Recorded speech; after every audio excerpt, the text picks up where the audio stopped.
Speaker sir, आपका बेहद शुक्रिया कि कल शाम में आपने फ़ोन करके मेरी खैरियत और मुझसे दरियाफ़्त किया कि क्या हुआ, और आपने मुझे बताया कि आपने फ़ौरन पुलिस के आला अहदेदारों से बातचीत भी की। मैं आपका बेहद शुक्रिया अदा करता हूं कि आपने अपनी संवैधानिक जिम्मेदारी को एक रुकने पार्लिमान की जान पर जब कातिलाना हमला किया गया टोल गेट पर, आपने उस बात की, मैं आपका शुक्रिया अदा करता हूं। स्पीकर साहब, मैं मुख्तसर से यहाँ पर ये बात कहना चाहूँगा कि मुख्तलिफ़ सियासी पार्टियाँ मुख्तलिफ़ प्रदेश में इक़्तिदार पर हैं। ये बात आप तमाम को मैं गोशगुजार कर रहा हूँ कि आखिर ये कौन लोग हैं जो गोली पर भरोसा करते हैं, बैलेट पर नहीं करते। आखिर ये कौन लोग हैं जो इतना रेडिकलाइज हो चुके हैं कि इनको इस संविधान पर एतमाद नहीं रहा, उनको अंबेडकर के बनाए हुए संविधान के ख़िलाफ़ हैं, जो इतनी नफ़रत पैदा करते हैं। आखिर ये कौन लोग हैं? मैं इसको सियासी गुफ्तगू नहीं करूँगा, ये सबके लिए छोड़ रहा हूँ, क्योंकि जहाँ तक मुझे मालूम कि मैं 2 मरतबा का विधायक हूँ, 4 मरतबा का सांसद हूँ, और अगर इस तरह से अगर राजनीति आगे बढ़ेगी कि टोल गेट पर गाड़ी रुकती है और 4 राउंड गोलियां चलाई जाती हैं, आखिर इन नौजवानों को ये कैसे रेडिकलाइज हुए? और मैं सरकार से पूछना चाहता हूं कि क्या उन्होंने ये रेडिकलाइजेशन सैयद कुतुब की किताब पढ़कर रेडिकलाइज हुए, अब्दुल्ला अज़ाम की किताब पढ़कर रेडिकलाइज हुए, या अयमन अल ज़ोहरी की किताब पढ़कर रेडिकलाइज हुए? इसीलिए मैंने सरकार से 2015 में कहा था कि इंटरनल सिक्योरिटी डिपार्टमेंट MHA में, उसमें तमाम मज़ाहिब के लोगों का एक काउंटर रेडिकल सेल बनाइए आप। और सर, ये रेडिकलाइज हो चुके हैं तो भारत की इससे राइट विंग कम्युनिज्म और टेररिज्म बढ़ेगा।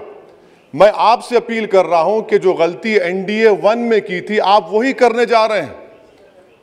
आपको नुकसान होगा, आपकी सरकार को नुकसान होगा, देश को तो, देश की सालिमियत को खतरा तो पैदा हो रहा है। सर, मैं आपके जरिए से सरकार को यह भी बताना चाहूंगा कि जिन लोगों ने ये रेडिकलाइजेशन किया है, आप इस पर गौर करिए, इन पर UAPA क्यों नहीं लगाते आप?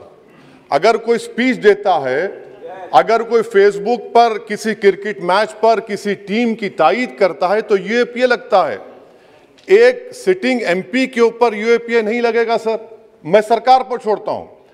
सर, चौथी बात यह है कि रेडिकलाइजेशन की जब बात होती है, हमने यहां पर एक कांग्रेस के बड़े नेता से सुना कि 2 भारत हैं दौलत के एतबार से। नहीं सर, भारत की दौलत मोहब्बत है। भारत की दौलत पैसों की दौलत नहीं है, भारत की दौलत मोहब्बत है। हां, 2 भारत हैं, एक मोहब्बत पर जो पिछले कई बरसों से आबाद है, और एक नफरत पर भारत बन रहा है। तो क्या आप दौलत की भारत की मिसाल देंगे या मोहब्बत की भारत की मिसाल देंगे? अगर मोहब्बत की भारत की मिसाल देंगे तो उसमें आपको मेरी जबान को रोकने के लिए गोली चलाने की जरूरत नहीं है। इस 2 भारत को समझने की जरूरत है। सर, खत्म सर, मुझे खत्म सर सुनिए सर, मैंने करीब से 6 फीट से गोलियां देखी, मुझे बोलने दीजिए सर। हो सकता है कि कल दिन ना देखूं मैं। अगर मैं यहां पर नहीं बोलूंगा तो कहां बोलूंगा सर? आप मुझे प्लीज बोलने दीजिए।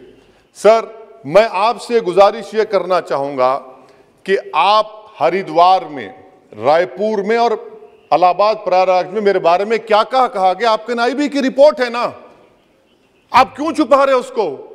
देखिए, मैं मौत से नहीं डरने वाला हूं, हम सबको जाना है इस दुनिया से, बल्कि मैंने कह दिया कि मैं इस वतन में पैदा हुआ, मेरी मां की कोख से तो जमीन पर लिटाया गया। जब मेरी आंख बंद हो जाएगी तो इंशाल्लाह औरंगाबाद की जमीन मुझे दफनाया जाएगा। मगर मैं आपसे अपील करना चाह रहा हूं सरकार से सर, कि जो कुछ बातें की गई हैं उसको देखिए। मैं Z कैटेगरी सिक्योरिटी नहीं चाहिए मुझे, मैं हरगिज नहीं चाहिए मुझे। मैं 94 से पॉलिटिक्स में हूं, मैं आजाद जिंदगी गुजारना चाहता हूं। मैं घुटन के साथ जिंदा नहीं रह सकता इस दुनिया में।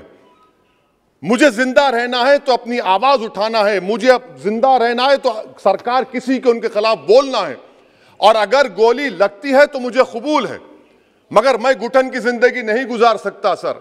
मेरा मानना यह है कि संविधान में अगर देश के गरीबों को, मजलूमों को, अल्पसंख्यक समाज को सिक्योरिटी मिलेगा तो मुझे मिलेगी। सर, आपकी चिंता हमें है ना सर, मैं इसलिए सिक्योरिटी दे रहे हैं सर आपको नहीं सर, देश के गरीब बचेंगे तो मैं बचूंगा। ओवैसी की जान इखलाक पीलू से बढ़कर नहीं है सर।